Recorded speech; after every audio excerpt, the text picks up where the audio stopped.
ബഹുമാനപ്പെട്ട അധ്യക്ഷൻ, വേദിയിലിരിക്കുന്ന വിശിഷ്ട വ്യക്തികളെ, ഗുരുജനങ്ങളെ, സ്നേഹം നിറഞ്ഞ നാട്ടുകാരെ, എല്ലാവർക്കും എൻ്റെ വിനീതമായ നമസ്കാരം. ഇവിടെ വരാനും നിങ്ങളൊക്കെ കാണാനും സാധിച്ചതിൽ ഒരുപാട് സന്തോഷമുണ്ട്. കേൾക്കാൻ പറ്റുന്നുണ്ടോ എന്ന് എനിക്ക് അറിയില്ല കേട്ടോ. അവിടെ ഇരിക്കുമ്പോൾ ഇവിടുന്ന് സംസാരിക്കണം, ഒന്നും കേൾക്കാൻ പറ്റുന്നില്ലായിരുന്നു. കേൾക്കാൻ പറ്റുന്നുണ്ടോ എന്ന് അറിയില്ല. എന്തായാലും ഇങ്ങനൊരു ചടങ്ങിൽ ഇവിടെ പങ്കെടുക്കാൻ വരാൻ സാധിച്ചതിൽ വളരെ സന്തോഷം. ഈശ്വരനോട് നന്ദി പറയുന്നു.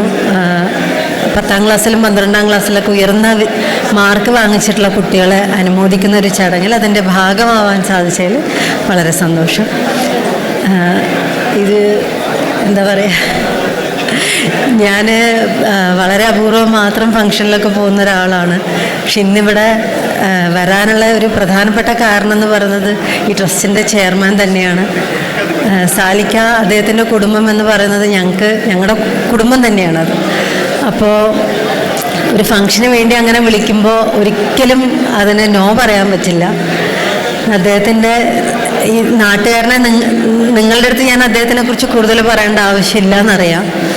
എങ്കിലും ഇനിയും അദ്ദേഹം ചെയ്യുന്ന ഒരുപാട് നല്ല സമൂഹത്തിന് വേണ്ടി ചെയ്യുന്ന നല്ല പ്രവൃത്തികളൊക്കെ കണ്ടിട്ടുണ്ട്, കേട്ടിട്ടുണ്ട്, കുറേയൊക്കെ ഞങ്ങൾ അനുഭവിച്ചിട്ട് അറിഞ്ഞിട്ടുണ്ട്, ഞാനും എൻ്റെ കുടുംബമൊക്കെ. ഇനിയും അതിനുള്ള കരുത്ത് ഈശ്വരൻ കൊടുക്കട്ടെ എന്ന് ഞാൻ ആത്മാർത്ഥമായിട്ട് ഇവിടെ നിന്ന് പ്രാർത്ഥിക്കുന്നു. ഒപ്പം നല്ല മാർക്കുകളൊക്കെ വാങ്ങിച്ചിട്ടുള്ള എല്ലാ മക്കൾക്കും ഇനിയും അവരവരുടെ ലക്ഷ്യത്തിലേക്ക് എത്തിച്ചേരാൻ സാധിക്കട്ടെ എന്ന് ഞാൻ ഈ അവസരത്തിൽ പ്രാർത്ഥിക്കുന്നു, ആശംസിക്കുന്നു. ഒരിക്കൽ കൂടി എല്ലാവരോടും നന്ദി പറഞ്ഞുകൊണ്ട് നിർത്തുന്നു. നന്ദി, നമസ്കാരം. Thank you so much Kavya. കാവ്യയുടെ കയ്യിൽ നിന്നും ഈ ഒരു പുരസ്കാരം ഏറ്റുവാങ്ങാനുള്ള സ്കൂളുകളുടെ പേരുകൾ നമ്മൾ അനൗൺസ് ചെയ്യുകയാണ്. 100% വിജയം നേടിയ സ്കൂളുകളാണ് വിളിക്കുന്നത്. പെട്ടെന്ന് വരണം എന്ന് ഓർപ്പിക്കുകയാണ്. ഇനി നമ്മൾ കുട്ടികളെയും സ്കൂളുകളെയും ഒക്കെ വിളിക്കാൻ തുടങ്ങുകയാണ്. അതുകൊണ്ട് നമ്മുടെ സിനിമാ താരങ്ങൾ സംസാരിക്കാറുണ്ട്. GHSS വാടാനപ്പള്ളിയിൽ എത്തിയിട്ടുള്ള അധ്യാപകർ ഒരു കാര്യം ശ്രദ്ധിക്കണം. ഇവിടെ നിൽക്കുന്ന യൂട്യൂബേഴ്സ് ഒന്നും അങ്ങോട്ട് മാറണം. ഇതിലെയാണ് വരേണ്ടത്, അതിലെയാണ് ഇറങ്ങേണ്ടത്. കയറിപ്പോകുന്ന വഴിയും ഇറങ്ങുന്ന വഴിയും ഒരു കാരണവശാലും ബ്ലോക്ക് വരാൻ പാടില്ല. ക്യാപിട്ട വളണ്ടിയേഴ്സിനോട് അവിടെ കയ്യും കെട്ടി വെറുതെ നിൽക്കരുത്. ഒരാൾ പോലും, ഒരു തടസ്സം പോലും ഇതിലെ കയറി വരുന്നവർക്ക് ഉണ്ടാകാൻ പാടില്ല. പ്രിയപ്പെട്ട സിനിമാ താരം കൂടിയുള്ള വേദിയാണ്. ഇതിലെയാണ് കയറി വരേണ്ടത്. വിദ്യാർത്ഥികളും അവാർഡ് മേടിക്കാൻ ഇതിലാണ് കയറി വരേണ്ടത്. സ്കൂളും ഇതിലാണ് കയറി വേണ്ടത്. ഇവിടെ അവാർഡ് സ്വീകരിച്ച് ആ ഡോറാണ് എക്സിറ്റ്, അതിലാണ് ഇറങ്ങിപ്പോകേണ്ടത്. സ്കൂളുകളുടെ പേര് വായിക്കുകയാണ്.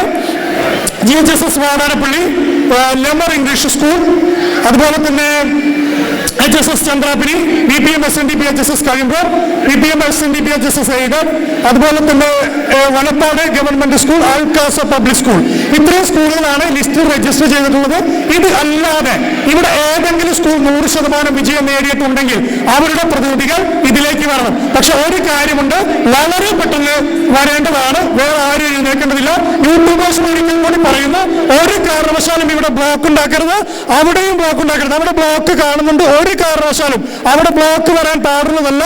അത് കൃത്യമായിട്ട് മാറി നിൽക്കണമെന്ന് കൂടി അഭ്യർത്ഥിക്കുകയാണ്. നമ്മുടെ സഹോദരങ്ങൾക്ക് ഒരു കൈത്താങ്ങ് നൽകുക, അത് കൃത്യമായി മുന്നോട്ട് പോകുന്ന ലക്ഷ്യങ്ങളോടുകൂടി തന്നെ അത്തരം മൂല്യങ്ങളെ ചേർത്ത് പിടിച്ചുകൊണ്ട് തന്നെയാണ് CP Muhammad memorial charitable trust എന്ന് പറയുന്ന ഈ ട്രസ്റ്റ് മുന്നോട്ട് പോകുന്നത്. അതിന്റെ വിവിധ പ്രവർത്തനങ്ങളെ കുറിച്ച് കൃത്യമായ ഒരു അറിവ് നിങ്ങളിലേക്ക് പകരുക എന്നുള്ളത് ഞങ്ങളുടെ കൂടി ലക്ഷ്യമാണ്, ഉത്തരവാദിത്തമാണ്. അങ്ങനെ പരസ്പരം സഹകരിച്ചുകൊണ്ട് ചങ്ങല കണ്ണികളായി ഒരേ ആശയത്തിന് വേണ്ടി നമുക്ക് മുന്നേറാൻ സാധിക്കട്ടെ എന്നുള്ള നന്മകൾ നേർന്നുകൊണ്ട് തന്നെ CP ട്രസ്റ്റിനെ കുറിച്ച് നമ്മൾ തയ്യാറാക്കിയ പ്രത്യേകമായ ചില ദൃശ്യങ്ങൾ നിങ്ങളുടെ മുമ്പിലേക്ക് അവതരിപ്പിക്കാൻ ആഗ്രഹിക്കുന്നു.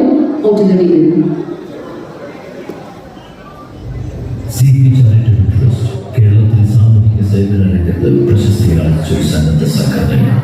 ബിസിനസ് സംരംഭകനും മനുഷ്യസ്നേഹിയുമായ ശ്രീ CP സായി, അദ്ദേഹത്തിന്റെ പിതാവ് ശ്രീ CP മുഹമ്മദിന്റെ നാമധേയത്തിൽ സ്ഥാപിച്ച ഈ ട്രസ്റ്റ് ജാതിമത ഭേദമന്യേ എല്ലാവർക്കും സഹായഹസ്തം നീട്ടുന്നതിനായി പ്രവർത്തിക്കുന്നു. ആവശ്യക്കാർക്ക് എന്ത് വിലകൊടുത്തും